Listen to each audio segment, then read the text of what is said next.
Halloween, then this one is a whole lot of fun. I can actually see you through this. That's a lot of fun if it's Halloween. If you're in the theater, masks might have a purpose if you're in the theater. And if you need to protect yourself, as we've all been wearing, that sounds kind of right. So masks have their place, is the point. Masks have their reasons in these kind of reasons. But in a relationship or in spiritual growth, they become massive barriers. Masks do. Massive barriers. Going back, tying in with Emerson, I'm also bringing in Daniel Nahmod. You all know the song that he sings. One Power. I could have sworn you knew that song. I asked Ross to sing it. He said I would, but I don't know it. Daniel Nahmod speaks of one power. It kind of ties into the idea of one source. And in this song, he says, call it God, call it Spirit, call it Jesus, call it Lord, call it Buddha, Baha'u'llah, Heaven's Gate, or Heaven's Door. He goes on and starts naming this God, universal presence, all these different things. And at the very, very end of it, though, he says basically that one power is in you and me. It's the love of you and me, he says. So basically the song is, you call it what you want, but behind all of it is the love of God in you and I. So we can call ourselves whatever we want to call ourselves. We can identify ourselves however we want to identify ourselves. Just like God, Jesus, Lord, Buddha, Baha'u'llah, it really doesn't matter. Those are all words for God. Us too. Whatever we identify, whatever our words are, just the words. Because behind all of it is simply this one source that wants to be expressed. Spiritual idea, wonderful idea. But as we walk through this human life, we get hung up. So if you've ever thought or if you've ever felt, I don't want to show this person this part of me. Take a moment and just let it come into your mind, because we've all done it. I don't want to show this person this part. Or this person, if I tell them this, they may not approve. If you've ever thought that or felt that, you've had on mask. And that pretty much is everybody. That somehow somebody wasn't going to approve of us. Now, there is a thing, we'll put this as a parenthesis over here. If you're doing it for safety, that's a different talk. If you're not revealing something because it would not be safe to do so, then that's wisdom. Okay? But so it's just in case your mind goes there, yeah, but Shawn, it wasn't safe for me. I get it. Parenthesis. If you're doing it for safety, that was very wise. But I'm talking about general relationships that matter to you, things that are important to you. If you've ever said, I'm going to hold this part of myself back because this person won't approve, you've worn a mask. Gosh, I have all kinds of stuff that just wants to just flood me with stories. I remember a time in my life, and you'll probably find it funny because you don't know me this way. There was a time in my life where it was so hard for me to reveal myself or to speak even my opinion for myself. When I was in my 20s, I remember being in 20s and 30s, in a relationship where it's like, I would sweat, my hands would shake, I would write things down, like, okay, I'm going to write it down so I don't get lost and rambling, like, because I have to say something to this person, and I would just be like a mess, just to state the simplest opinion about something, and usually the other person would go, okay. Or maybe there'd be judgment or not, but what I went through to express myself was, wow, when I look back. Even the simplest idea, well, what do you want for dinner? Well, I don't care, whatever you want. I couldn't even speak that. Whatever you want. Because if I said what I want, you might not like it. You might not like me. Wow. So most of us have felt like that. And then along comes this beautiful book in my life. Most of you will recognize it's my favorite book on the subject of authenticity, and it's The Velveteen Rabbit. You all know The Velveteen Rabbit? Read it sometime in your life? If you had it, you might want to read it. Here's this one final quote that just sealed it for me. Once you are real, from being a stuffed toy to being real, kind of the Pinocchio story too. Once you are real, most of your hair has been rubbed off, your eyes have fallen out, and your joints are loose and shabby. But once you are real, you can't be ugly, except to people who don't understand. That captured me so much. The whole process of becoming real was not about this perfect image. It was not about perfect hair. It was not about perfect eyes. And it was not about perfect fitness, which we might call beauty. It was about this child who has rubbed all the hair off of the bunny or the toy or whatever it is. The eyes have popped out. If you have a dog, the eyes might have pulled them out. That's what my dog does. You know, you pick up your stuffed toy and it's loose. It's the thing that is just, somebody would look at that and say, well, that's not very beautiful on the outside. But to you, if you're the one who has nurtured that, in this case, the bunny, the toy, you can't be ugly unless to people who don't understand. Think about yourself. Think about the times that you've worked hard to be beautiful, to be perfect on the outside, to have great fitness and to be strong and to have your hair just right. I know that's important, but take it to the nth degree, it's silly. Think about the times that I have to have just the right outfit and just the right look, because if I don't, and I'm going with these people, they're going to look down on me. Just whatever the thing is, I'm trying to pump, but you all have your own stories there. And what you really saw yourself as is the one with your hair that's all rubbed off and your eyes have popped out and your joints are shabby, or maybe you're a little chubby. Whatever the thing is, you've judged yourself as those things. But to the people who you have a real relationship with, a real connection, you can't be ugly.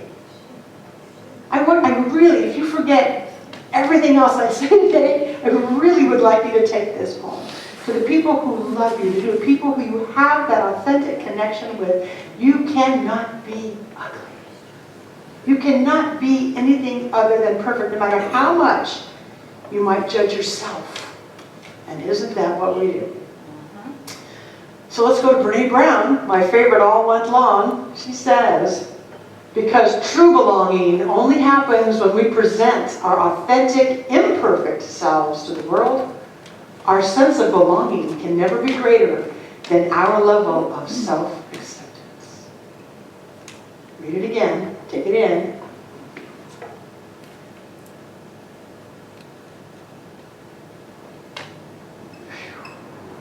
I don't know about you guys, but for me that's deep. Now, this is not permission to be a jerk. This is not what we're talking about, okay? We're not permission to be a jerk. Because that's how some people will take it. Not in this room, but Be our imperfect selves, because we all are. It's those things I was talking about with the shabby joints and your hair all falling off and all that kind of stuff. So she sets this up for us. And in the book, where is it? I keep pushing the book. The Gifts of Imperfection. She tells you what she means by this. And she makes this big distinction between fitting in and belonging. Fitting in is the things that we're going to do to make our hair look just right and our clothes look just right, to fit in for approval. And belonging is you are so real you can't be ugly. Totally different. Great, great little book right there. Not even hard to read, not big, but very deep. So what are some of the areas then that we need to, this word self-acceptance, some of the areas of self-acceptance, some of the areas of awareness for ourselves. Our physical awareness, our bodies, and our space. Recently I read something about a little girl, let's just say 5, 6 years old. And I think it was, it doesn't matter. Somebody in her life came up and just put their arms around her for a hug. And the little girl was uncomfortable. She was uncomfortable about it. And her mom said, let's just say grandpa. That's your grandpa. You need to let him hug you. The message to the little girl was, what? It's not my body. I need to let him hug me. We do that. it. Children, oh, hug your grandpa, hug your uncle, hug your aunt, hug that person. Wait a minute. Why not let them decide? Our body and our space. You know, we have this thing about physical space. It's different for Americans than it is in other cultures. Do you know that? In Japan, there's no such thing. You don't have physical space. Everybody's just right on top of each other all the time. It was culture shock when I went there, standing in line waiting. It's like, do you mind not breathing on me?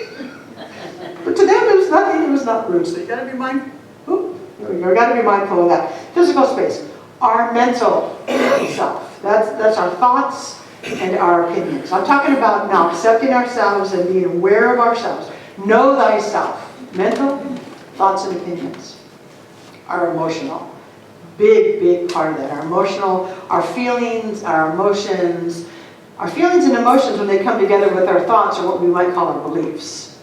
But they can be separate or they can be seen together. Our emotional self, our feelings. Our material self, our sense of, this is mine. This is not mine. You know, that sense of what is mine. And I don't mean to be like greedy, but just our sense of what is ours in the material world. Energetic. Big one for introverts. Energetic. Our time and our energy needs.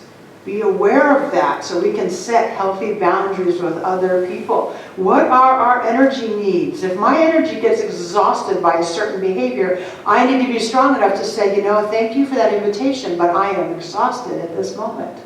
My energy needs to go be restored. Our time and our energy needs. And our spiritual self, which is ultimately very, very personal.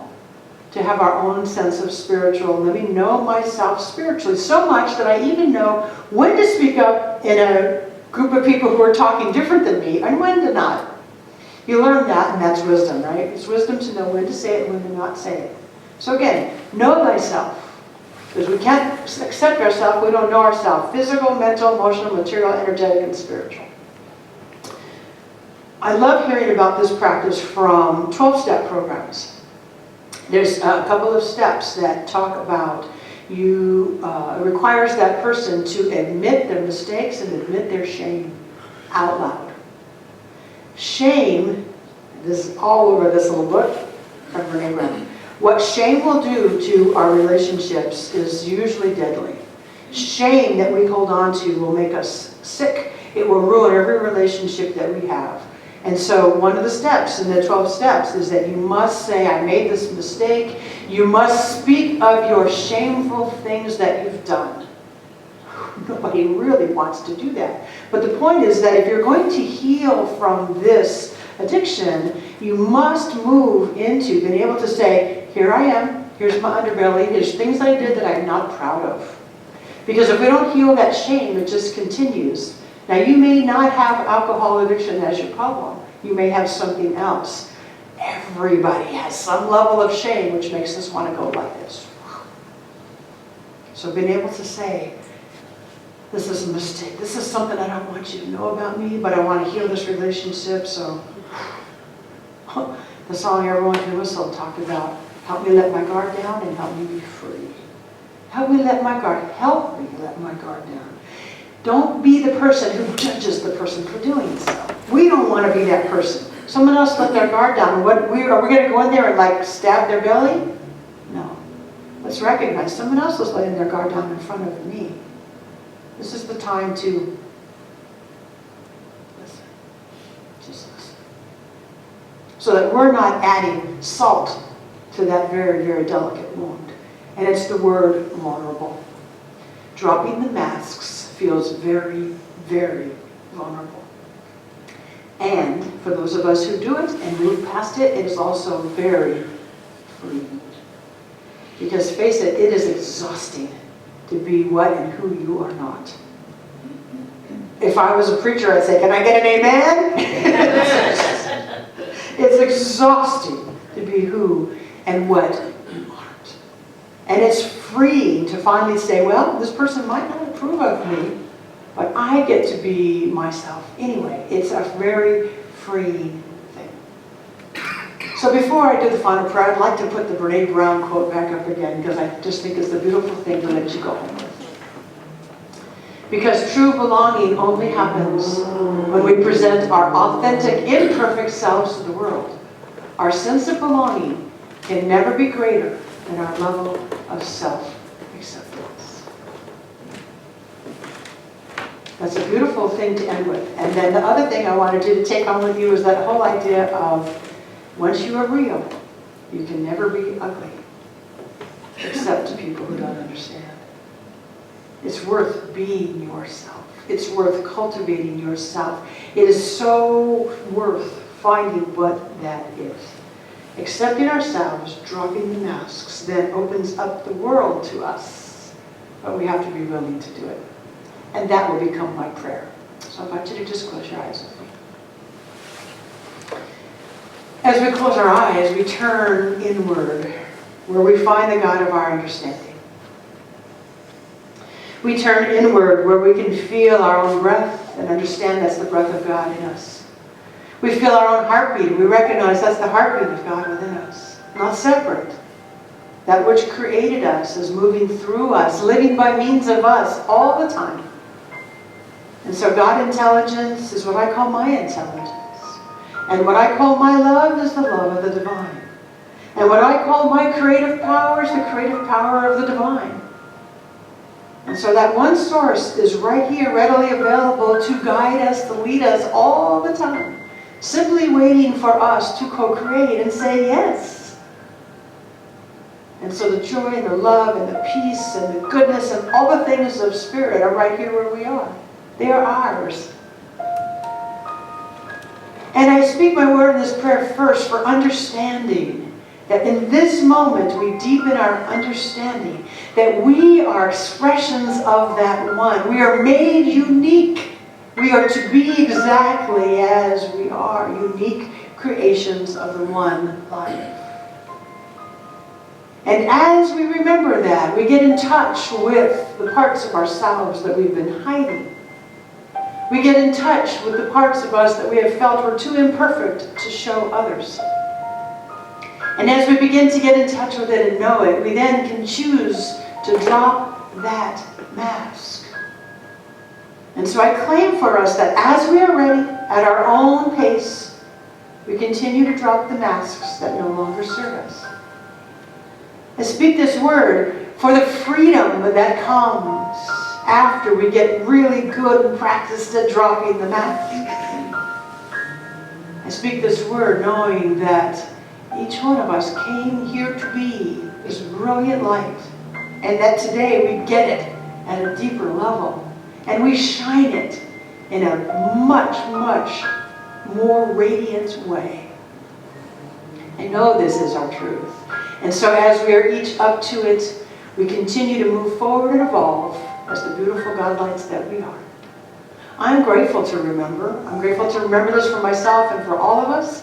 I'm grateful to tap into that power that is greater than I am and to know that it is our truth moving us. And I'm really grateful for the freedom that comes as we continue to drop what no longer serves us. I also speak this word knowing that none of us are ugly. Once we become real, we are the most beautiful people that we would ever want to know. That's true for us. And so with this gratitude, I can release this prayer into spiritual law that knows what to do with it now. I can just let go. I can let go. And join me in saying, and so it is.